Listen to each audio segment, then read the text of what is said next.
nós vamos ler dois textos. Um está no Antigo Testamento e o outro no Novo. O primeiro texto está lá no livro de 1 Samuel, capítulo de número 9, versículo de número 3. Uma palavra para a gente se fortalecer no Senhor. Você é um bem-aventurado por estar ouvindo o Evangelho de Cristo nesta tarde. 1 Samuel capítulo 9, versículo 3. E logo após nós iremos pular lá para o Novo Testamento, para João 4. Mas primeiramente, livro de 1 Samuel capítulo 9, os que encontraram, glorifiquem aí, para a gente iniciar a leitura. Capítulo 9, versículo 3. Tem alguém que ainda não achou? Todos acharam, né? E os crentes que não trouxeram Bíblia, tragam. Vamos lá, versículo 3.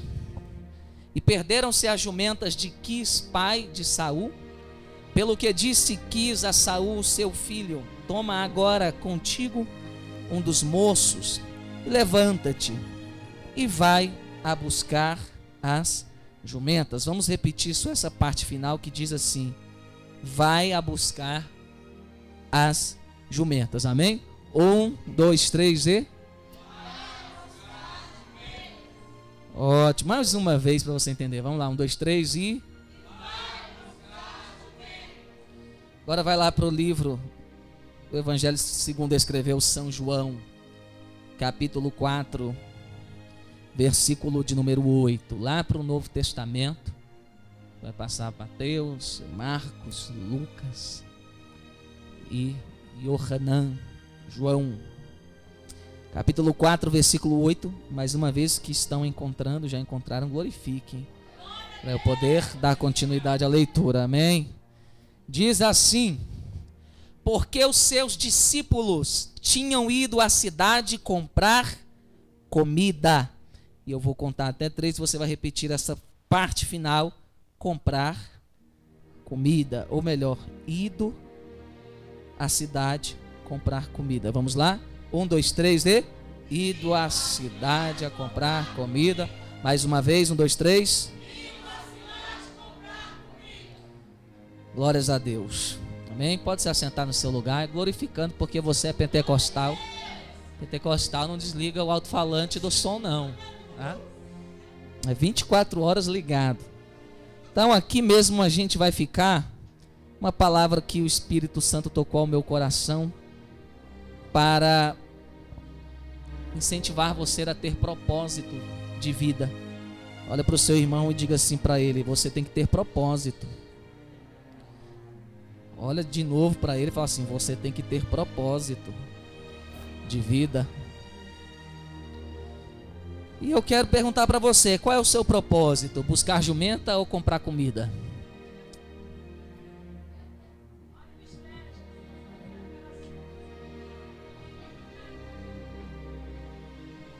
Tem nada de difícil não. A gente vai entrar dentro da Bíblia e você vai entender. Mas eu estou perguntando para você. E aí? Você vai buscar jumenta ou vai comprar comida? Qual é o seu propósito? Hã? Quem quer buscar jumenta, dá glória a Deus. Quem quer comprar comida, diga aleluia. Tem gente ali querendo comprar comida, tem gente querendo buscar jumenta. Só que depois que eu pregar para você, eu tenho certeza que todos vão escolher uma coisa só. Tá, isso é só uma brincadeira, irmão. Eu sei que você não sabe o que eu estou querendo dizer, então você está tomando uma opção de escolha, mas nós vamos entender o que é isso. Mas eu quero dizer desde já que nós nascemos para buscar jumentas. Amém? Nós nascemos, Deus nos escolheu para buscarmos jumentas. Então eu vou dar um estudozinho rápido sobre 2 tipos de crentes, 2 classes de pessoas que existem dentro da igreja. e que, independente da situação, você ainda pode mudar de lado. Se esse for o seu caso, ainda há tempo de escolher o caminho de buscar jumentas, tá? Então presta atenção aqui. O apóstolo João, no capítulo 4 aqui, nos dá o relato do diálogo que houve entre a mulher samaritana e Jesus Cristo. A maioria já leu isso aqui. Quantos já leram esse capítulo? Glorifiquem a Deus. Então, nós vemos que Jesus estava na Judéia e fazendo o que o Pai o mandou fazer. Houve um boato naquele lugar de que ele estava batizando mais pessoas do que João Batista. E Jesus, no seu caráter santo como filho de Deus, ele não gosta de uma coisa: disputa. Diga para o seu irmão: Jesus não gosta de disputa.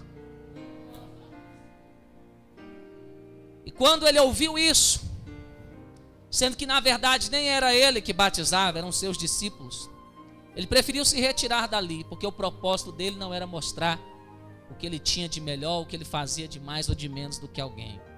Jesus era um homem centrado, um homem humilde, um homem que não precisava mostrar para ninguém quem ele era. E quando ele decide ir para a Galileia, região do norte da Palestina, onde ele até mesmo vivia, era necessário passar por Samaria, que ficava entre a Judéia e entre a Galileia. Nós sabemos que a cidade de Samaria era povoada por um grupo social de pessoas chamados samaritanos. E aí, se você ler o capítulo 4, você vai ver que os judeus e os samaritanos não se davam.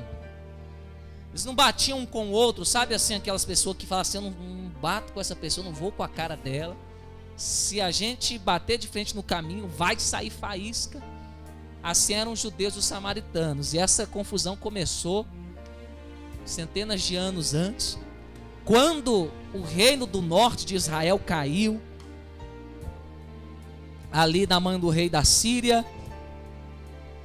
E o rei Sargão, ele pegou todos aqueles povos que ele ia dominando, escravizando, e colocou todos eles na cidade da capital do norte de Israel, na época em que Israel era dividida em reino do sul e reino do norte.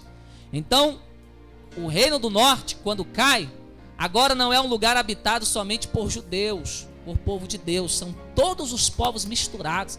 E ali houve um sincretismo religioso, misturaram-se a cultura, a religião, os deuses, os costumes, até mesmo filhos, descendentes não legítimos dos judeus nasceram ali.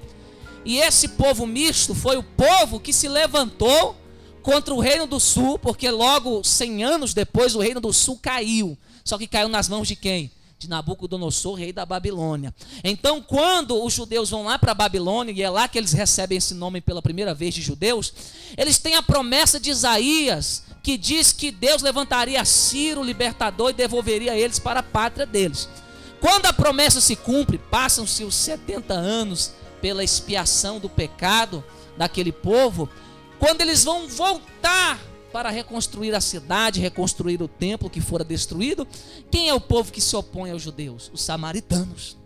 São eles que começam a tentar impedir que o templo para o Deus único, para o Deus verdadeiro, fosse reerguido. E dentre eles, você já conhece a história, você já leu Esdras, Neemias, e você já viu falar de Sambalate, Tobias, Gesem, o arábio, e até Noadia, a profetisa falsa, né? Então esse povo eram samaritanos que desde aquela época tinham uma rixa com os judeus. E aí eles entraram numa situação de dizer: aqui é que deve se... não, ali é que deve se adorar. E no meio dessa briga aconteceu uma separação. Os judeus não bebiam no mesmo copo do que os samaritanos, entendeu? E os judeus também não conversavam com samaritanos. Só que Jesus Cristo veio para unir todos os povos, lembra do primeiro estudo? Em um só. E o que acontece? Quando Jesus está passando por Samaria, mesmo diante desse atrito, lugar que judeu nenhum queria passar. Pensa um lugar onde judeu tinha pavor de passar por Samaria. Mas quando Jesus está passando por lá, ele se dá de frente com uma mulher samaritana. Diga assim, mulher samaritana. E aí, Jesus, quando olha para ela, ele já vê com os olhos proféticos de Deus que ela seria, além de salva, um grande instrumento na mão do Senhor. Só que os discípulos viram outra coisa. Eles viram uma impura, viram uma pessoa que não se devia chegar perto, desprivilegiada, adoradora de deuses imundos, e com certeza iria haver um atrito se Jesus puxasse esse diálogo descrito aqui no capítulo 4 com os seus discípulos presentes. O judeu era um povo muito ariano. Então Jesus dá uma ordem. Jesus disse o seguinte: a palavra de Deus nos diz aqui no versículo 8, porque os seus discípulos tinham ido à cidade comprar comida. Os discípulos não poderiam fazer nada se o mestre não mandasse. Por isso eles tinham o nome de discípulos. Discípulo que obedece ao mestre, ao seu líder, entendeu? Então todos eram discípulos, Jesus era o mestre. E se eles foram comprar comida é porque Jesus ordenou. E Jesus olhando, vindo a mulher de longe, com seu cântaro, ao meio-dia, olhou para os discípulos e disse o seguinte: rapaziada, eu acho que está meio-dia, hora de almoço. Eu quero que vocês façam um favor para mim. Vão comprar comida? E se alguém indagou, eu não sei, mas é uma conjectura. Talvez alguém disse, não, mas dá tempo de a gente atravessar a cidade ainda, encontrar uma pousada mais próxima. E Jesus diz, não, vão comprar comida. Pega aí, porque é o que você vai entender. Está dentro da base da mensagem aqui que eu estou trazendo para vocês. Aí Jesus diz, vão comprar comida. Eu não sei se eles também indagaram, mais uma vez, abre aspas, fecha aspas, e disseram, não, mas eu vou, ele vai. Diz, não, quero que todos vão. Talvez disseram, não, mas para que todo mundo ir comprar comida? Vai a metade fica com o senhor está em terra estranha, está em Samaria, esse povo não dá com a gente tem que proteger você. Eu imagino que teve algumas discussões, algumas contradições, mas Jesus disse, eu quero que todos vão comprar comida, só que eu vou te dar uma revelação. Um ficou. E o nome dele era João. Sabia disso? Sabia não? Vou te explicar o porquê. Como é que ele escreveu a história? Os outros foram. E Jesus, quando começa a falar com aquela mulher, ela é estranha. Fala, mas os judeus não falam com samaritanos, ainda mais uma mulher. E quando Jesus está evangelizando aquela mulher, e quando ele diz propositalmente, chama o teu marido e vem cá, e ela disse, eu não tenho marido. Jesus disseste bem, porque tiveste 5 e o que agora tu tens não é teu. E ela diz, eu vejo que tu és profeta. E Jesus pede antes desse episódio a ela água. Porque Jesus queria dela o quê? Uma água eterna que jorraria para todo sempre. E quando Jesus está ganhando esta mulher, eu estou sendo breve porque eu quero que vocês foquem somente no propósito de vocês. Quando ele ganha essa mulher, em pouco tempo essa mulher, além de crer que ele é profeta, que ele é o filho de Deus, ela avisa a cidade. E depois que toda a obra foi feita, aí os discípulos chegam. E quando eles chegam com a comida, Jesus fala, não, eu tenho outra comida a comer. Que comida era a comida que Jesus queria comer? Fazer a vontade do Pai. Porque ele tinha pregado para uma mulher, agora ele vai pregar para uma cidade que anos e anos não tinha acesso à palavra da verdade por causa do preconceito. Agora, por que Jesus mandou os discípulos ir comprar comida? Dá para mentalizar aí? Porque tem pessoas que não estão preparadas para o ministério da salvação. E com certeza aqueles homens iam atrapalhar Jesus. Eles iam constrangir aquela mulher, eles iam atrapalhar tudo. Jesus ia perder aquela alma. Então Jesus fala: vai comprar comida, porque senão vocês vão me atrapalhar. Quem está entendendo, diga glória a Deus. Por isso que às vezes Deus manda pessoas ir comprar comida, sair, porque não estão preparadas para um tipo de ministério que requer mais amor, mais compreensão, mais visão. Então esses discípulos nesse momento se encaixam aquelas pessoas que atrapalham o agir de Deus. E essas pessoas que atrapalham o agir, Deus manda comprar comida. Diga um glória a Deus aí se você está entendendo. Eu perguntei, você quer, agora eu pergunto de novo. Você quer comprar comida ou quer buscar jumenta? Então dá um glória a Deus por isso, né, igreja? Ótimo. Falei que ia ser breve, então vamos voltar lá para 1 Samuel. Capítulo 9. Nós lemos aqui no versículo de número 3, é isso mesmo? Que Quis, que era um homem muito rico, da tribo de Benjamim, um fazendeiro, ele perdeu suas jumentas. Agora que é outra história, quase 3.000 anos voltando. Ele perdeu suas jumentas e mandou o seu filho junto com o seu moço, que era uma pessoa que ajudava nos afazeres da fazenda, procurarem essas jumentas. Só que quando Saul sai em busca das jumentas, Deus tinha um propósito totalmente diferente com ele. Ele nunca imaginaria que ia parar na cidade onde o profeta Samuel estava. Olha para o seu irmão e diga assim: é o profeta de Deus que unge os escolhidos. Olha para cá. Quando Saul está indo atrás das jumentas e não acha, ele se preocupa, o moço tem uma ideia e diz assim: não, tem um vidente, porque na época os profetas eram chamados de videntes, e ele diz: tem um profeta aí que ele consegue ver o futuro, e a gente pode se achegar a ele, pedir para ele falar onde estão as jumentas.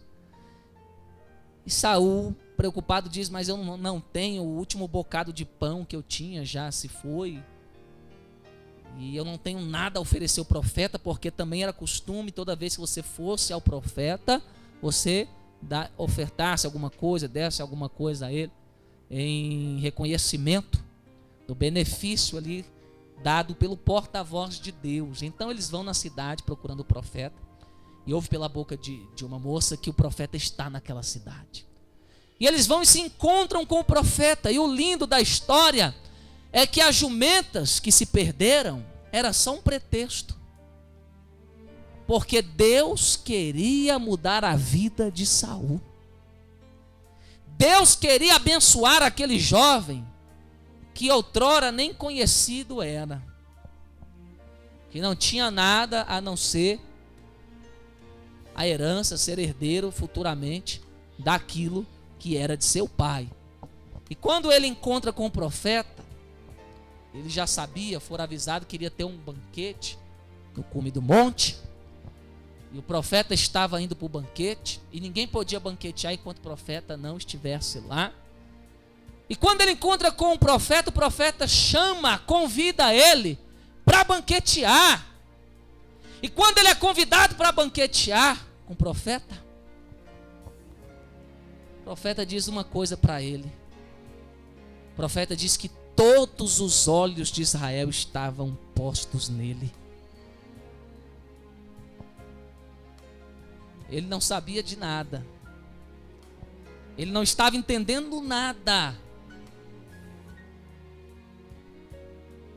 Mas aquele dia foi o dia que Deus preparou para ungir ele para ser rei em Israel. Presta atenção no que eu estou falando aqui.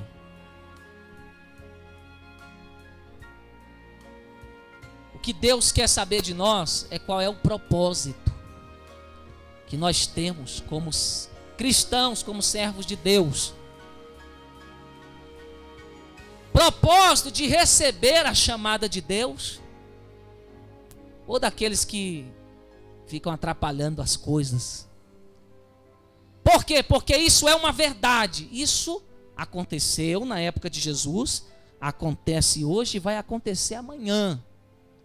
Mas Deus nos está dando a oportunidade para todos nós aqui. A oportunidade de escolha. Olha para o seu irmão e diga assim para ele. Olha nos olhos dele aí e fala para ele: você sempre pode escolher.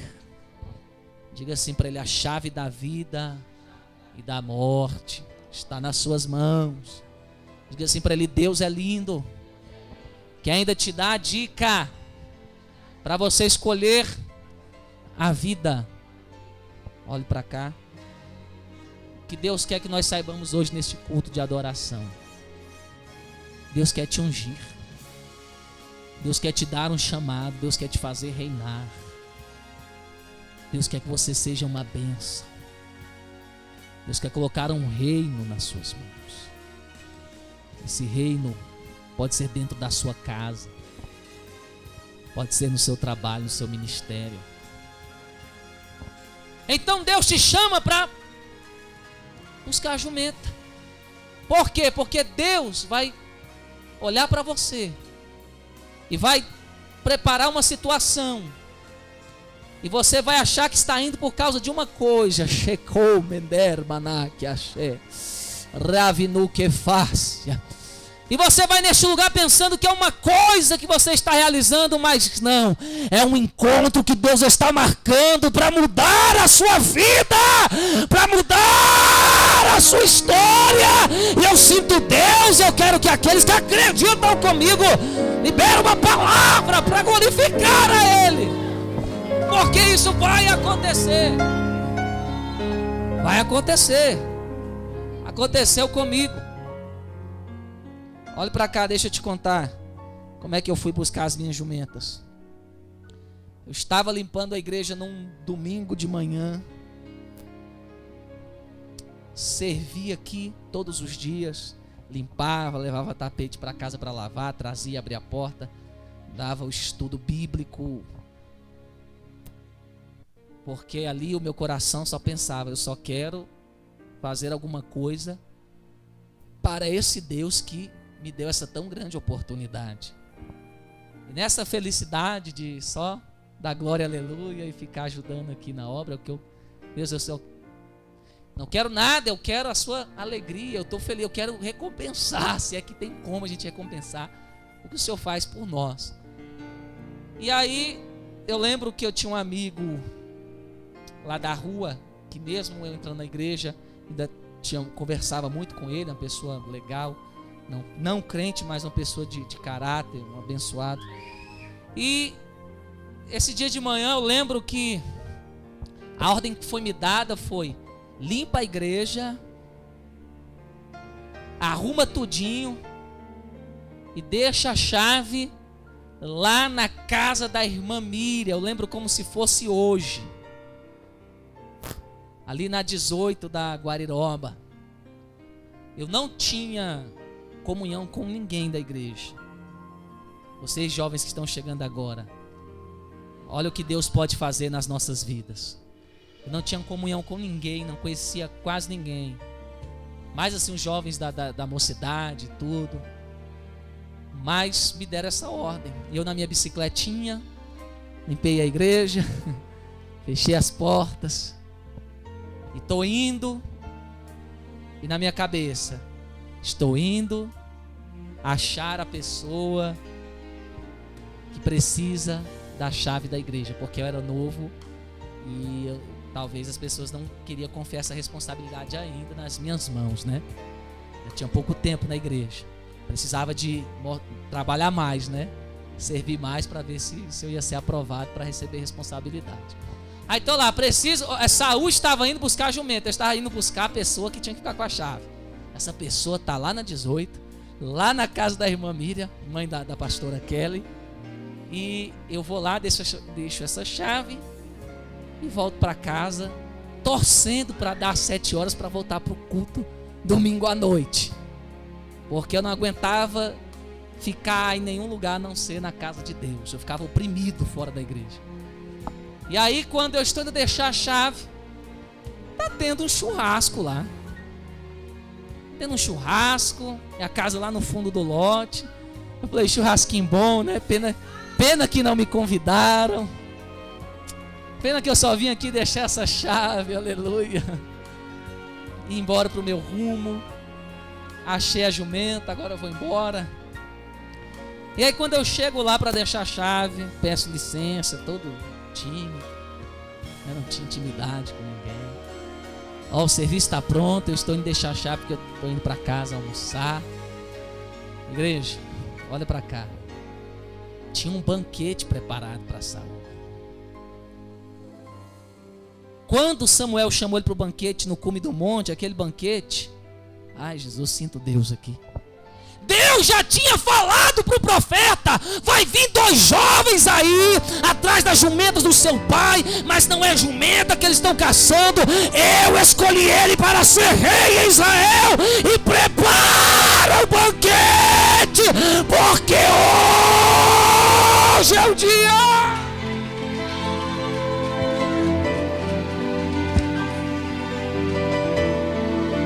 Não tem como não, a unção começa a vir, a gente... E aí toma a gente. Eu estou dizendo aqui que o Deus que ainda tem chamado em vidas está aqui neste lugar. Só basta alguém que queira procurar jumentas. Só basta alguém que queira e que glorifique a Ele, dizendo: eis-me aqui, esse alguém sou eu. Aleluia. O banquete já estava preparado, o profeta já sabia. Ninguém sabia de nada. Quando o profeta chegou diante de todo mundo, ali estava a espada, a coxa. Deus manda o profeta tirar o primeiro pedaço e colocar bem na mesa de Saul. Quem entende da cultura da época entendeu o que estava fazendo. Ali eles entenderam que o banquete, a homenagem, era para aquele jovem que ninguém conhecia. E quando eu estava indo deixar aquela chave, naquele churrasco, um profeta de Deus pega na minha mão. Vem cá. E esse profeta estende as minhas mãos para os céus. Eu já fechei os meus olhos porque a unção era tão grande que eu já estava sentindo as minhas pernas tremendo. E eu via com os olhos da fé uma aliança de fogo rodando e descendo. E eu falei: não acredito que eu estou vendo isso. O que é isso? E aquilo que estava somente na minha visão, o profeta disse: estás vendo esta aliança de fogo que desce do céu? Acho que tem gente que não está entendendo não. Será que tem mais um glória a Deus aí?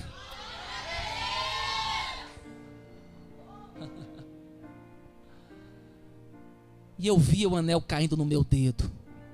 E consecutivamente o profeta dizendo: estou eu colocando hoje este anel no seu dedo, e te confirmo como um pastor na minha presença.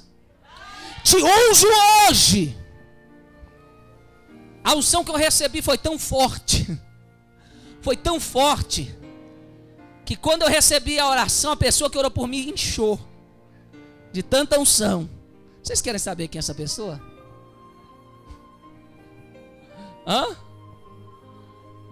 Pastora Vânia, minha esposa.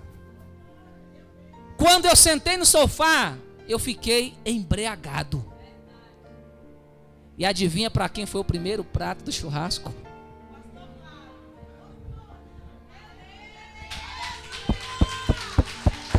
Eu nem ia falar isso, eu nem sei porquê, porque Deus está dizendo que Ele vai fazer isso com alguém aqui nesta tarde. Se é você, pega isso e dá um glória.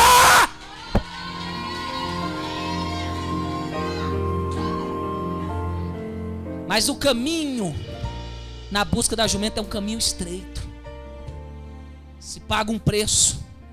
acaba-se o pão, se perde no meio do caminho, enfrenta noite, frio, perigos. Ou seja, Deus está falando de preço, de desejar, de obedecer, de seguir. E naquele dia, aquelas pessoas riram tanto de mim porque nem falar eu conseguia. Eu ficava, o que você quer? E o povo morria de rir de mim.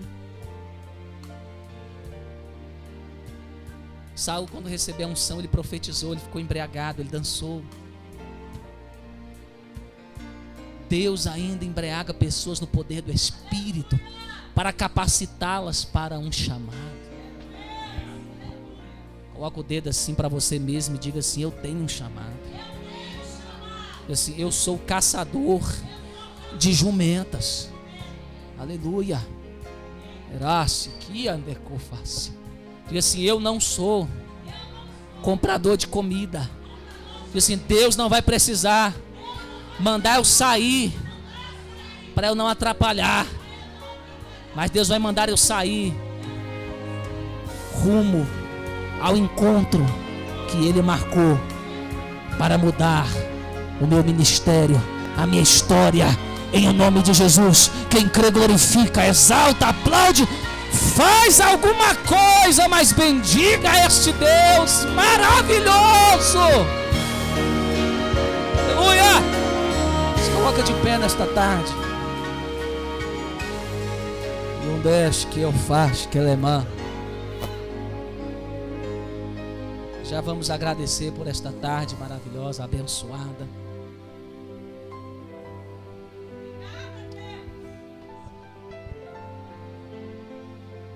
Enquanto Saul obedeceu a Deus, o Senhor Deus foi com ele. Enquanto ele aprendeu que tinha alguém maior do que ele e entendeu isso para a vida dele, ele conseguiu vitórias. Saul só é chamado do rei apóstata, desviado, depois que ele deixou de reconhecer a autoridade. E se a gente não quiser o reino, sempre vai ter Davi, segundo o coração de Deus. Sabe o que eu estou pregando para você? Primeira coisa, quando Deus te chamar para buscar jumentas, Ele vai te dar o propósito da sua vida. Você vai entender o que Deus tem contigo. E é isso que você vai ter que zelar. Cada um aqui tem uma chamada especial de Deus. Nós não precisamos de ter sentimentos de sermos menos usados, ou mais usados, ou melhores ou menores. No reino de Deus não existe. Deus escolhe uns para 1000, outros para 100, outros para 50, mas tudo é ministério, tudo é trabalho, tudo requer amor e esforço. E terá o seu galardão de Deus. Então, independente de qual seja o propósito que Deus tem na sua vida, é o que Ele vai requerer de ti naquele dia. Se é profeta, se é evangelista, se é pastor, se é o porteiro da igreja, é o porteiro da igreja, não interessa, Ele te chamou. E aquilo que Ele colocou nas suas mãos é precioso. E junto com esse ministério precioso, você tem que aprender uma coisa. Olhe para cá. A obediência. Não desvie o teu coração. Não foque no sucesso. Mas entenda que o sucesso é consequência de uma vida de obediência e serviço e humildade na presença de Deus. Para que não venham dizer para você que os fins não justificam os meios. Jovens, reinem lá como filhos, obedecendo seus pais, seus líderes, para que o ministério de vocês seja abençoado. Obreiros, pregadores, siga o caminho da obediência, porque Deus te escolheu para ser um caçador de jumentos. Feche os seus olhos. Aleluia. Deus, nós te agradecemos, te exaltamos, te bendizemos, Pai. Abençoa cada vida aqui nesta tarde. Obrigado por esta campanha que nós estamos fazendo. Não gritamos gol enquanto destrói a nossa nação, gritamos por Jesus. Deus, abençoa cada vida, ensina-nos o caminho, Senhor, bom e direito e perfeita, a vontade agradável, Senhor, boa e perfeita que o Senhor tem para cada um seja manifesta todos os dias. Livra-nos do mal, traz-nos alegria ao nosso coração, traz-nos força para continuar crentes, Senhor, continuarmos firmados na Tua palavra, Pai. Em o nome de Jesus Cristo, confirme a Sua chamada, a primeira chamada, Senhor, que é a chamada, meu Deus, de vir como está, meu Pai, cansado, sobrecarregado, e ter recebido, meu Pai, a cura e um jugo suave, um fardo leve. Abençoa-nos para que possamos estar dentro da chamada, a chamada para o ID, e que possamos estar dentro da terceira chamada, que é a chamada para os céus, e a mais importante. Nesta tarde eu te agradeço, meu Deus, e você aplauda o Senhor Jesus. Agora vamos gritar 3 vezes. Põe lá, irmão Léo, rapidinho pra gente. 3 vezes vamos falar: não gritamos gol enquanto a nossa nação é destruída, gritamos por Jesus, porque eu creio que quando você gritar, Deus vai visitar a sua família, a sua casa, a sua saúde e vai te abençoar. Amém? Vamos lá? Não gritamos gol enquanto nossa nação é destruída, gritamos por Jesus. Não gritamos gol enquanto nossa nação é destruída, gritamos por Jesus. Não gritamos gol enquanto nossa nação é destruída, gritamos por Jesus. Só quem está alegre por estar aqui nesse momento, aplaude e glorifica Ele. Deus, que o Teu amor, a graça do Teu Filho e a comunhão do Teu Espírito Santo esteja com todos. E a igreja diz: amém.